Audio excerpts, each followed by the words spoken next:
हिंदू स्त्रियांची उन्नती आणि अवनती. लेखक डॉक्टर भीमराव रामजी आंबेडकर. भाग 2. बुद्धाची स्त्रियासंबंधी भूमिका. वर जी वैयक्तिक उदाहरणे सांगितली ती बाजूला सारून आपण बुद्धाची स्त्रियांसंबंधीची सर्वसाधारणपणे कोणती भूमिका होती हे पाहूया. बुद्धाने स्त्रियांना हीन लेखले होते काय? बौद्ध धर्माचे जे पवित्र ग्रंथ आहेत त्यात बुद्धाने स्त्रियांबद्दल वेळोवेळी उद्गार काढलेले आढळून येतात. ते उद्गार ज्यांनी लक्षपूर्वक वाचलेले असतील त्यांना हे दिसून येईल की बुद्धाने स्त्रियांना हीन लेखण्याऐवजी त्यांच्याबद्दल गौरवास्पद उद्गार काढून त्यांना समाजात उच्च दर्जा दिलेला आहे. आपल्या कुलात मुलगी जन्माला येणे ही घटना फार प्राचीन काळापासून भारतीय समाजात सर्वसाधारणपणे वाईट मानली जात आहे. पण या घटनेबद्दल बुद्धाची काय प्रतिक्रिया होती? पूर्व परंपरेने चालत आलेल्या या घटनेविरुद्ध बुद्धाचे मत होते. बुद्धाने राजा प्रसेनजित याला जो सल्ला दिला होता त्यावरून हे सिद्ध होते. श्रावस्ती येथील जेतवनात बुद्धाचा मुक्काम असता एकदा राजा प्रसेनजित त्याच्या दर्शनासाठी आला होता. बुद्ध आणि राजा बोलत असले असता तेथे राजवाड्यातून राजदूत बातमी घेऊन आला की राणी मल्लिका प्रसूत झाली, तिला मुलगी झाली. ती बातमी ऐकून राजाचा चेहरा गोरामोरा झाला. राजाला दुःखी पाहून बुद्धाने त्याला दुःखी होण्याचे कारण विचारले. आपल्याला मुलगी झाली म्हणून आपणाला दुःख झाले असे राजाने बुद्धाला सांगितले. तेव्हा बुद्ध म्हणाला, मानवेंद्रा, या दुःख मानण्याचे काय कारण? मुलगी मुलग्यापेक्षा जास्त प्रभावी अपत्य म्हणून ठरू शकेल. ती मोठी शहाणी आणि सद्गुणी होईल. ती अशा मुलग्याला जन्म देईल की तो मोठा कर्तृत्ववान होईल आणि विस्तीर्ण प्रदेशाचा राजा होईल. संयुक्त निहाय खंड 1 पान नंबर 110. काही कुटुंबे भरभराटीस येतात आणि काही विलयात जातात असे का होते? असा एकदा भिक्खूंनी बुद्धाला प्रश्न विचारला. तेव्हा त्याने त्यांना सांगितले की मुनींनो, जी कुटुंबे सर्व संपत्तींनी सदन होऊन महत्पदास चढतात ती लवकर नष्ट होतात. याचे कारण आहे की त्यांचे हे मोठेपण नष्ट झालेले असते. ते पुन्हा प्रस्थापित करण्याचा ती मनापासून प्रयत्न करीत नाहीत. त्यांचे वैभव विलयाला गेलेले असते. ते पुन्हा मिळवण्यासाठी ती झगडत नाहीत. ती प्रमाणाबाहेर खातपीत असतात.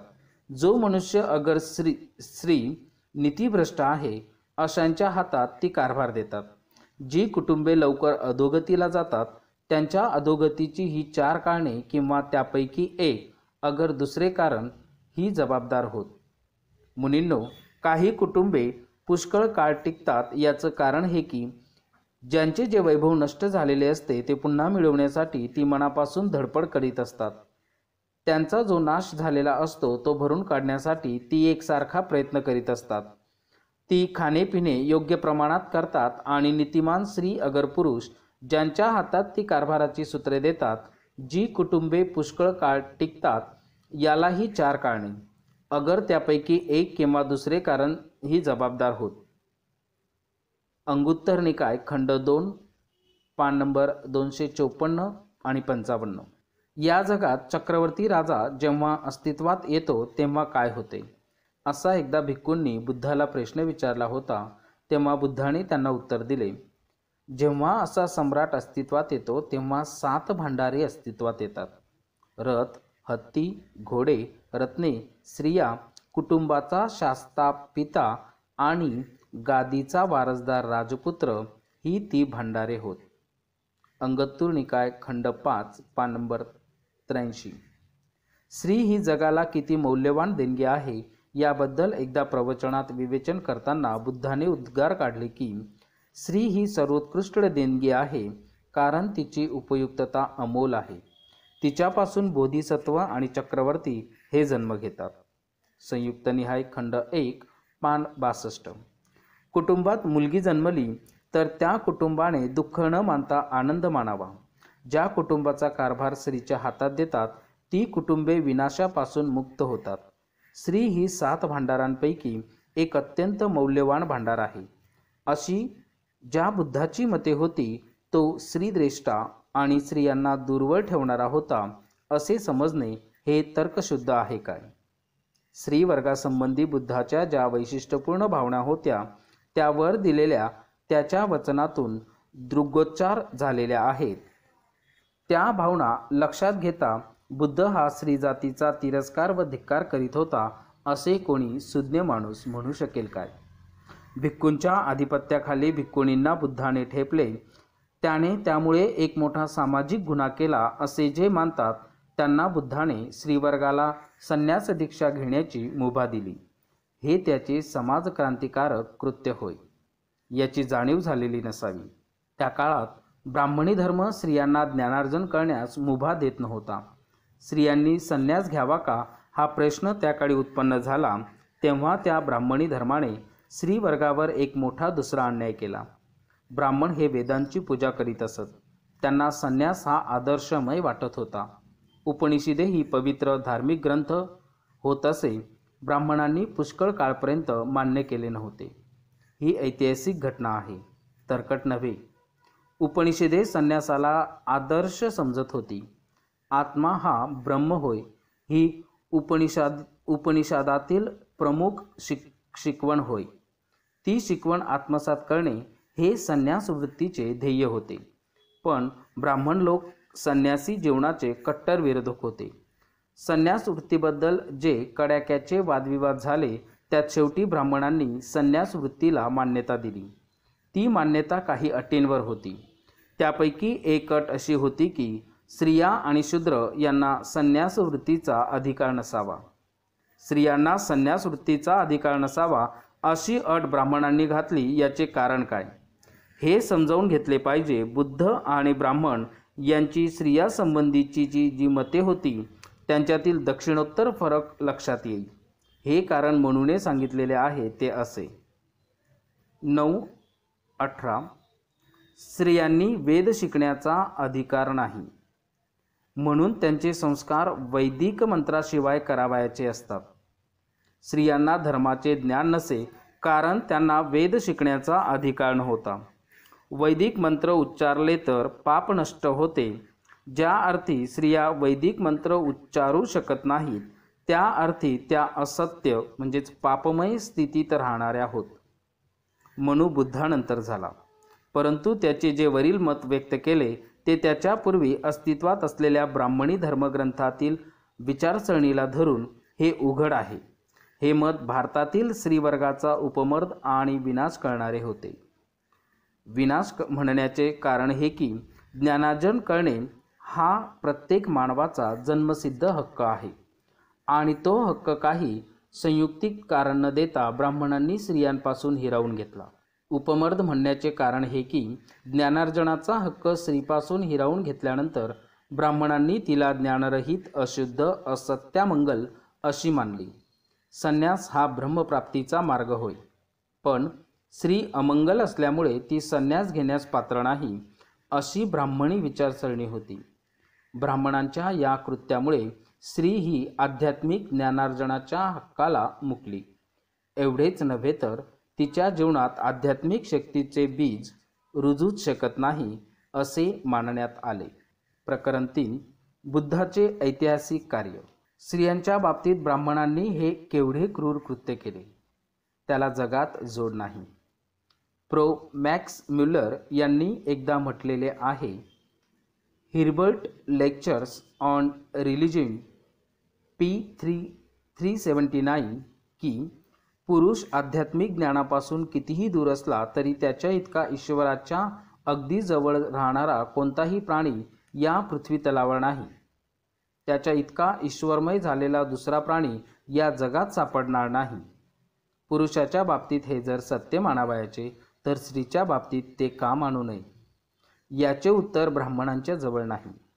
परिव्रजेची दीक्षा घेण्याचा हक्क बुद्धाने स्त्रियांना देऊन त्यांच्यावरील होत आलेले 2 प्रकारचे अन्याय एका फटकाऱ्याने दूर केले.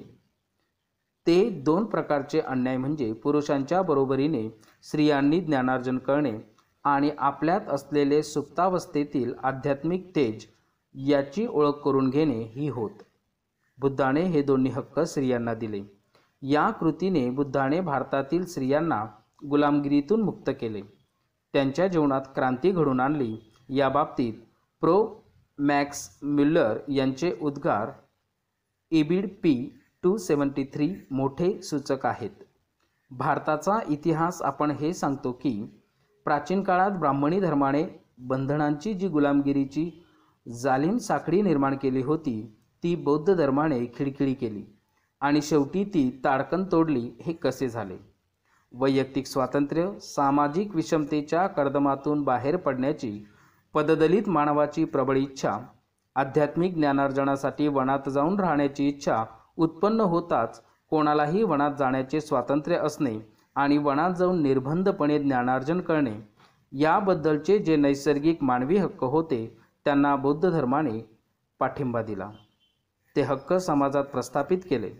बौद्ध धर्माचे हे महान ऐतिहासिक कार्य आपणाला नाकारता येणार नाही. बुद्धाने भारतातील स्त्रियांना हे जे स्वातंत्र्य दिले त्याचे महत्त्व मापन करता येत नाही. भिक्खुणी संघ भिक्खू संघाच्या स्वामित्वाखाली बुद्धाने ठेवला हे लांछनास्पद होय. असे जे मानतात त्यांनी बुद्धाने स्त्रियांना दिलेले स्वातंत्र्य लक्षात घेतले तर ते आपला आरोप चुकीचा आहे हे मान्य करतील. बुद्धाने स्त्रियांना जे स्वातंत्र्य दिले ते तकलुफी नव्हते. स्त्रियांनी त्या स्वातंत्र्याचा मनमुराद आस्वाद घेतला. त्यांनी त्यांचे पोवाडे गायले. मुक्ताही ब्राह्मणाची मुलगी भिक्खुणी झाल्यानंतर तिने एकदा असे उद्गार काढले, आहाहा, मी खरोखरच स्वतंत्र आहे, माझ्या स्वातंत्र्याला सीमा नाही. P psalms of the sisters no XI. दुसरी ब्राह्मण कन्या मेत्तिका भिक्खुणी झाल्यानंतर तिने एकदा असे उद्गार काढले की मी या शिलेवर दररोज ध्यानस्थ बसते, तेव्हा स्वातंत्र्याचे श्वासोच्छ्वास माझ्या आध्यात्मिक साधनेवरून एकसारखे वाहत असतात. या संबंधात मिसेस रीस यांचे उद्गार फार महत्त्वाचे आहेत. ते असे, भारतातील स्त्रियांनी हे स्वातंत्र्य मिळवण्याच्या अगोदर समाजातील आणि कुटुंबातील आपला दर्जा याला तिलांजली दिली. ख्रिस्ती धर्मातील जोगिनींना हे दिव्य पुढील काळात करावे लागले. या स्त्रियांनी आपल्या जीवनाचा प्रवाहच बंद केला आणि त्या वाऱ्याप्रमाणे स्वतंत्र झाल्या. हे सर्व त्यांनी केवळ आध्यात्मिक ज्ञानार्जनासाठी केले. आपल्या स्त्री जीवनाला मुठमाती देऊनच स्त्रियांनी संघात आदराचे, प्रेमाचे आणि सुरक्षिततेचे स्थान प्राप्त करून घेतले. केशवपण केलेल्या अवस्थेत भिक्खुणीचा पोशाख करून त्या आध्यात्मिक ज्ञानार्जनासाठी निबिड अरण्यातील कोणत्याही निर्जन स्थली जाऊन अगर उंच उंच अशा गिरीशिखरावर चढून जाऊन ध्यानस्थ होऊन बसत असत. जाडाभरडा पोशाख करण्यात ज्या त्या अशा भिक्खूंशी बरोबरी करीत होत्या, त्याचप्रमाणे त्या अत्यंत गहन आणि त्रासदायक आध्यात्मिक ज्ञानार्जनातही भिक्खूंशी बरोबरी करीत होत्या. स्त्रियांना भिक्खुणी होण्याचा हक्क देऊन बुद्धाने त्यांना स्वातंत्र्याचा मार्ग मोकळा करून दिला. एवढेच नव्हे तर लिंगभेदाबद्दल मनात यत्किंचितही अडी न बाळगता बुद्धाने स्त्रियांना थोर पदाला जाऊन पोचण्याचा मार्ग मोकळा करून दिला. या संबंधात मिसेस रीस डेव्हिड्स यांचे आणखी दुसरे उद्गार लक्षात घेण्यासारखे आहेत. भिक्खुणी झालेल्या स्त्रीला अरहंत पदवीला गेलेल्या भिक्खू बंधूंनी तिचे स्त्रीत्व लक्षात न घेता एक विचारशील मानव म्हणूनच मानावे हीच तिची एकमेव इच्छा होती. असे झाल्यानंतर तिला जो निर्मळ आणि सोज्वळ आनंद होत होता त्या आनंदाच्या धुंद मोहिनीत ती आपले भिक्खुणीचे सर्व जीवन जगत होती. अशा प्रकारच्या जीवनात ती आध्यात्मिक वातावरणाचे श्वासोच्छवास घेत होती. विश्वातील सर्व वस्तूंना सत्य स्वरूपात पाहण्याची ती जागृतावस्था त्रिपिटक, आर्या इत्यादी धार्मिक ग्रंथातून वर्णन केलेली आहे. ती अवस्था तिने स्वतःच्या ज्ञानशक्तीने प्राप्त करून घेतलेली होती. ती त्या अवस्थेशी एकजीव झालेली होती. भिक्खुणी सीमा म्हणते, स्त्रीचे नैसर्गिक जीवन हे आमच्या आर्यांच्या आड येऊ शकते. P साल्म्स number 16. ही स्त्री हा पुरुष इत्यादी भेदाभेद जो आपल्या मनात सदैव बाळगतो त्याला कोणत्या दर्जाचा मानव समजावे? मी स्त्री आहे की पुरुष? हे दोन्ही नसेल तर मी कोण? असले प्रश्न आध्यात्मिक वातावरणात राहणाऱ्यांच्याही मनात उत्पन्न होतात.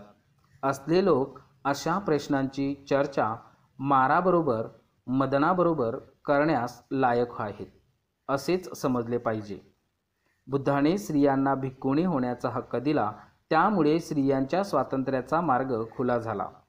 एवढेच नव्हे तर पुरुषांच्या दर्जाबरोबर स्त्रियांचा दर्जा समान होण्याचा मार्ग मोकळा झाला. या बाबतीत मिसेस रीस डेव्हिड्स यांचे आणखी दुसरे उद्गार लक्षात घेण्यासारखे आहेत. तांत्रिक दृष्टीने भिक्खुणी भिक्खूंच्या हाताखाली राहत होत्या हे खरे, आणि हेही तितकेच स्पष्ट आहे की भिक्खू संघात जो पुरुष ज्ञान आणि श्रेष्ठत्व यामुळे उच्च पदावर विराजमान झालेला होता, त्याच्या बरोबरीचा दर्जा भिक्खुणी संघातील थेरी हक्काने मिळू शकत होती. कश्यप हा आध्यात्मिक बाबतीत श्रेष्ठ होता, तो संघात प्रमुख होता. त्याचा दर्जा संघ संस्थापक बुद्ध यांच्या खालोखाल होता. आध्यात्मिक बाबतीतल्या अशा महान कश्यपाबरोबरीचा समान दर्जा बद्धा या थेरीने मिळवलेला होता. याबद्दलचा उल्लेख धर्मसूत्रात 37 आहे. या बाबतीत हे स्पष्ट झाले पाहिजे की परिव्रजा घेण्यास येणाऱ्या स्त्रियांवर ती कुमारी असली पाहिजे असा दंडक घातलेला नव्हता. विवाहित, अविवाहित, विधवा आणि वेश्या अशा सर्व प्रकारच्या स्त्रियांना परिव्रजा घेण्यास बुद्धाने संघाचा दरवाजा खुला ठेवलेला होता. त्यामुळे सर्व प्रकारच्या स्त्रियांना पुरुषांच्या बरोबरीने स्वातंत्र्य, समता, महत्ता आणि आत्मविकास ही मानवी जीवनाची सर्व अंगे प्राप्त करून घेता येत होती. प्रकरण 4. स्त्रियांच्या अधपताला जबाबदार मनू. प्राचीन काळी हिंदुस्थानातील स्त्रियांचा सामाजिक दर्जा फार उच्च होता. तो अर्वाचीन काळात खाली घसरत आला, याबद्दल शंका नाही. प्राचीन काळात स्त्रिया राज्यकारभारात आघाडीवर होत्या की नाही यासंबंधी कोणालाही जास्त माहिती सांगता येणार नाही. परंतु देशातील बौद्धिक आणि सामाजिक जीवनात स्त्रियांचा दर्जा फार उच्च दर्जाचा होता, याबद्दल कोणालाही संशय बाळगता येणार नाही. मुलीची ब्रह्मचर्यावस्था संपलेली आहे आणि आता ती विवाहाला योग्य झालेली आहे असा अथर्व वेदात उल्लेख आहे. यावरून असे स्पष्ट दिसते की पूर्वीच्या काळात स्त्रियांचा उपनयन विधी करण्याचा प्रघात होता. श्रौतसूत्रातील उल्लेखावरून असे दिसते की स्त्रिया वेदातील मंत्र म्हणत असत, त्या वेदाभ्यासही करीत असत. स्त्रिया गुरुकुलात म्हणजेच विद्यापीठात वेदात निष्णात झालेल्या होत्या असे पाणिनीच्या अष्टाध्यायी ग्रंथातील उल्लेखावरून स्पष्ट होते. गुरुकुलात स्त्रिया अध्यापक म्हणूनही काम करीत होत्या. त्या विद्यार्थिनींना वेद शिकवत होत्या. हे सर्व पतंजलीच्या भाष्यावरून दिसून येते. धर्म, तत्त्वज्ञान, विश्वाची उत्पत्ती, ज्ञानविकास इत्यादी गहन आणि जटिल विषयांवर पुरुषांच्या बरोबर वादविवाद करणाऱ्या स्त्रियाच होत्या. त्यांची बरीचशी उदाहरणे इतिहासात नमूद केलेली दिसून येतात. जनक आणि सुलभा, याज्ञवल्क्य आणि गार्गी, याज्ञवल्क्य आणि मैत्रेयी, तसेच शंकराचार्य आणि विद्याधरी यांचे वादविवाद सार्वजनिक ठिकाणी झालेले होते असे इतिहास सांगतो. यावरून हेच सिद्ध होते की मनूच्या पूर्वीच्या काळात हिंदुस्थानातील स्त्री विद्याभ्यासाच्या जोरावर समाजात उच्चतम पदी जाऊ शकत होती. पूर्वी स्त्रियांना समाजात मोठ्या मानापानाने वागविले जात होते हे कोणीही नाकबूल करू शकत नाही. प्राचीन काळात राज्याभिषेकाचे समारंभ होत असत, त्यात राणीला प्रमुख स्थान असे. राज्यारोहणानंतर राजा दरबारात सर्वांना नजराणे देत असे, तेव्हा तो राणीलाही मोठा नजराणा देत असे.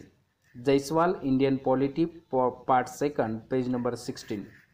राज्यारोहणाच्या अगोदर राजा आपल्या अनेक पत्नीतून एकीला पट्टराणी म्हणून निवडत असे. पट्टराणी आणि खालच्या जातीतील त्याच्या इतर बायका यांची तो राज्याभिषेकाच्या वेळी यथाविधी पूजा करीत असे. Jaiswal, Indian polity, part 2, page number 17. राज्यारोहणानंतर तो आपल्या राज्यातील श्रेष्ठ श्रेणीच्या व्यापारी किंवा श्रीमंत स्त्रियांना नमस्कार करीत असे. ज्यावेळी जगातील कोणत्याही देशात स्त्रियांना इतका मान सन्मान मिळत नव्हता, त्यावेळी भारतातील स्त्रियांना तो मिळत होता. त्यांनी नंतर जी अवनती झाली ती कोणामुळे? हिंदूंना धार्मिक कायदे तयार करून देणाऱ्या मनूमुळे. या व्यतिरिक्त या प्रश्नाला दुसरे उत्तर नाही. याबद्दल कोणाला शंका येत असेल तर त्याने मनुस्मृतीत मनूने स्त्रियांच्या एकंदर जीवनासंबंधी जे धार्मिक कायदे लिहून ठेवले आहेत ते पाहावेत. यापैकी काही कायद्याची मी येथे माहिती देतो. 213 पुरुषांना आकर्षित करून भ्रष्ट करणे हे स्त्रियांचे जीवन वैशिष्ट्य होय.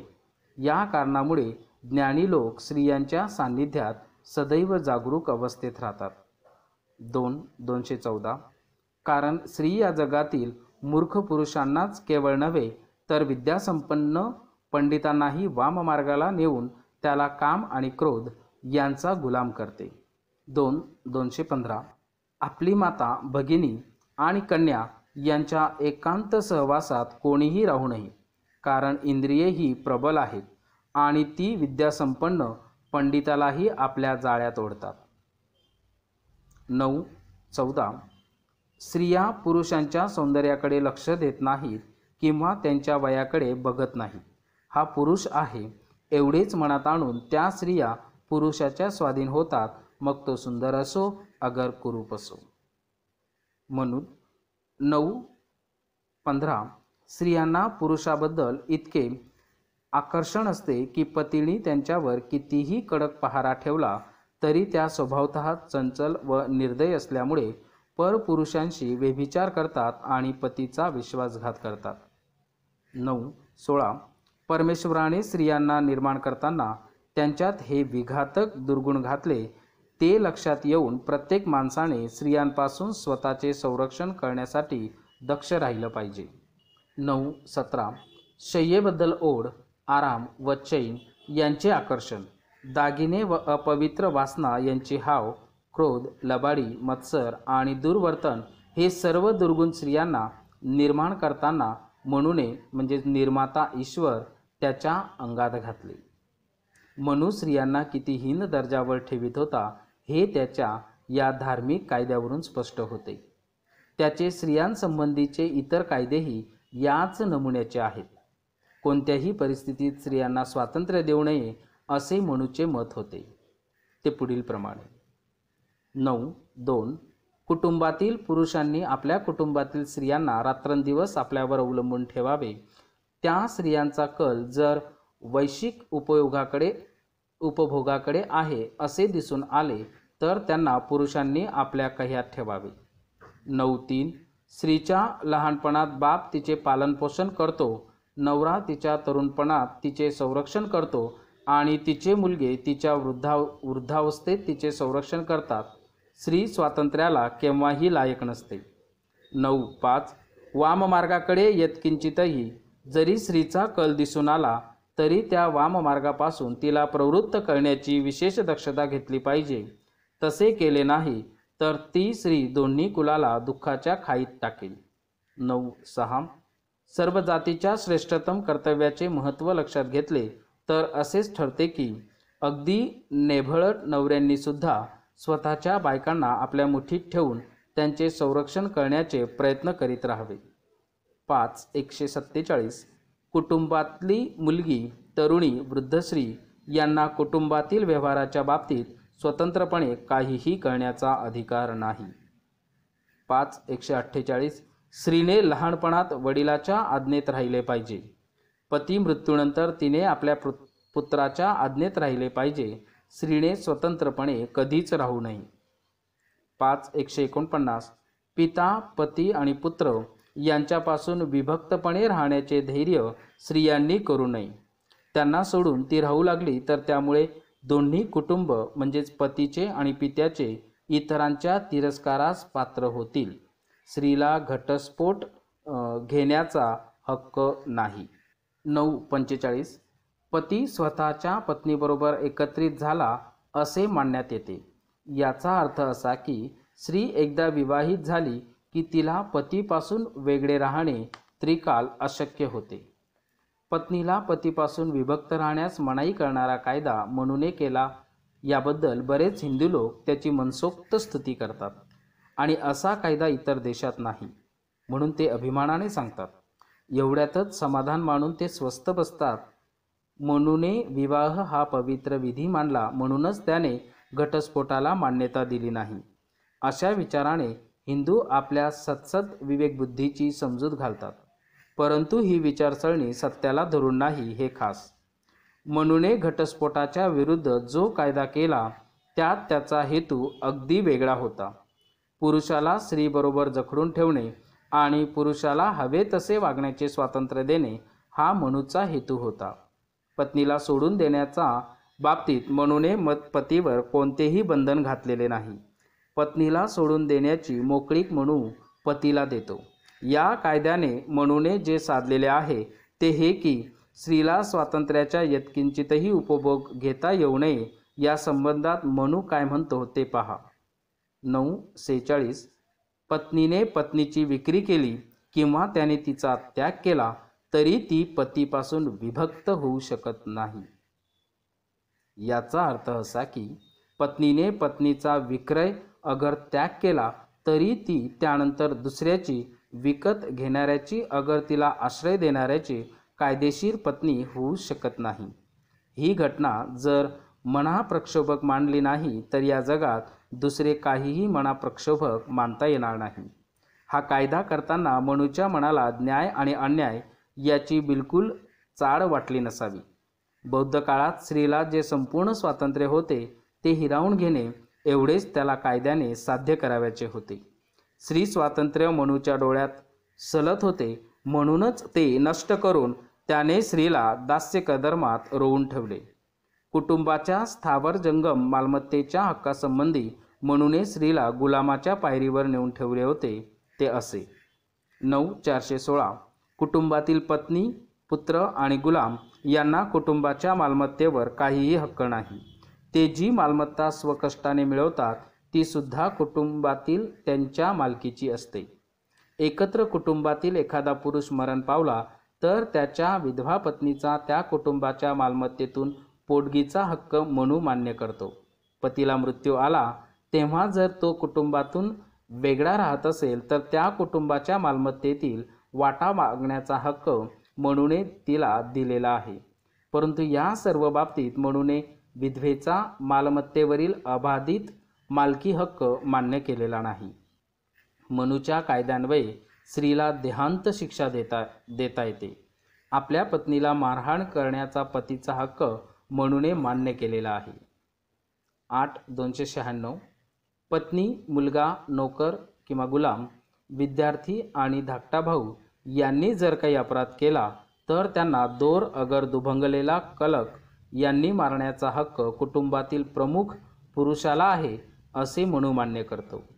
स्त्रीला ज्ञानार्जनाचा हक्क नाही असा मनूचा कायदा आहे. मनूने स्त्रीच्या वेदाध्ययनावर बंदी घातलेली होती. 2:66 स्त्रियांचे सुद्धा संस्कारविधी केले पाहिजेत, परंतु ते करताना वैदिक मंत्र मात्र म्हणू नयेत. यज्ञविधी करणे हे ब्राह्मणी धर्माचे पंचप्राण होत. स्त्रियांशी यज्ञविधी करू नयेत असा मनूचा दंडक आहे. या संबंधी त्याचा कायदा असा आहे की 16:36-37 वेदविहित नित्य यज्ञविधी स्त्रियांनी करू नयेत. त्यांनी ते केले तर त्यांना नरकवास प्राप्त होईल. यज्ञविधी करणे स्त्रियांना अशक्य व्हावे त्यासाठी मनूने असा दंडक घातला की ब्राह्मण पुरोहितांनी आपल्या यज्ञविधींना सहाय्य करू नये, अगर त्यात भाग घेऊ नये. मनूने स्त्रियांच्या पुढे स्त्री जीवनाचा कोणता आदर्श ठेवलेला होता याबद्दल शेवटी 4 शब्द सांगणे जरुरीचे आहे. मनूच्या शब्दातच तो आदर्श आपण पाहूया. 5:151 पित्याने अगर त्याच्या संमतीने तिच्या बंधूने स्त्रीला ज्या पुरुषाला लग्नविधीत अर्पण केले असेल त्या पुरुषाच्या म्हणजे पतीच्या सदैव आज्ञेत राहणे हे स्त्रीचे परम पवित्र कर्तव्य होय. तो पती मृत्यू पावला तर त्याच्या विधवेने त्याच्या नावाला कलंक लागेल असे कधीही वर्तन करू नये. 5:155 पत्नीने पतीच्या संमतीशिवाय यज्ञविधी, तपाचरण, उपोषण ही कधीही करू नयेत. ती पतीच्या संपूर्ण आज्ञेत राहिली तर तिच्या मृत्यूनंतर स्वर्गात मोठा गौरव होईल.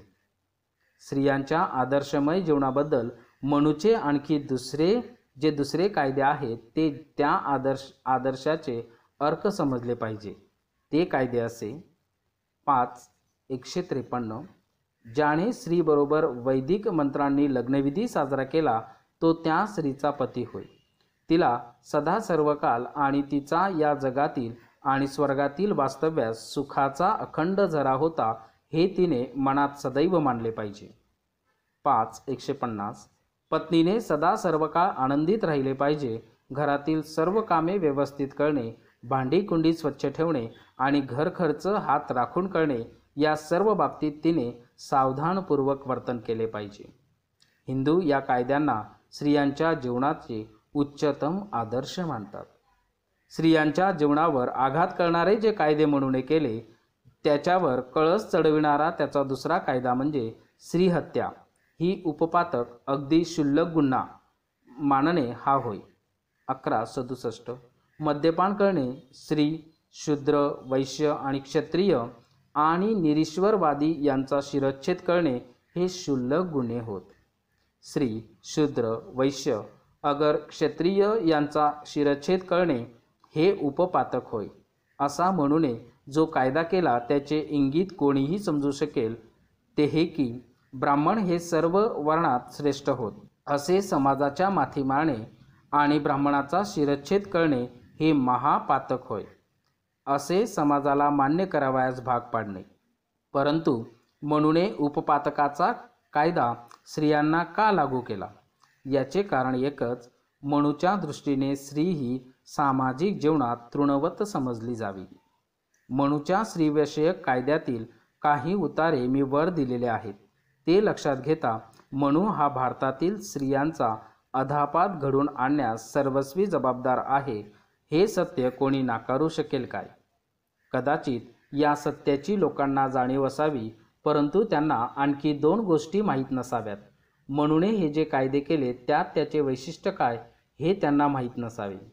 या कायद्यात मनूने स्वतःच्या बुद्धिमत्तेचे अगर मौलिकतेचे प्रदर्शन केलेले दिसून येत नाही.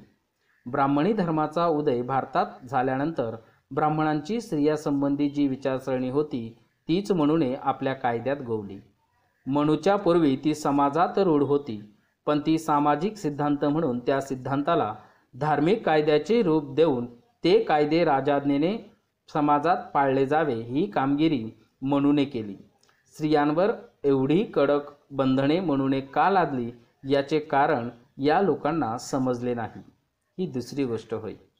आर्य समाजातून शूद्र आणि स्त्रिया यांचा बौद्ध धर्म स्वीकारण्यासाठी एकसारखा मोठा लोंढा वाहत होता. शूद्र आणि स्त्रिया आर्य धर्माचे आधारस्तंभ होते. ते आधारस्तंभच कोसळल्यावर आर्य समाज आणि धर्म हे नष्ट होण्याच्या मार्गाला लागले होते. तेव्हा हा लोंढा थांबवण्यासाठी मनूला कायद्याचा मोठा बांध तयार करणे भाग पडले. मनूने स्त्रियांच्यावर बंधने लादून त्यांचे जीवन कायमचे खुळटे करून टाकले.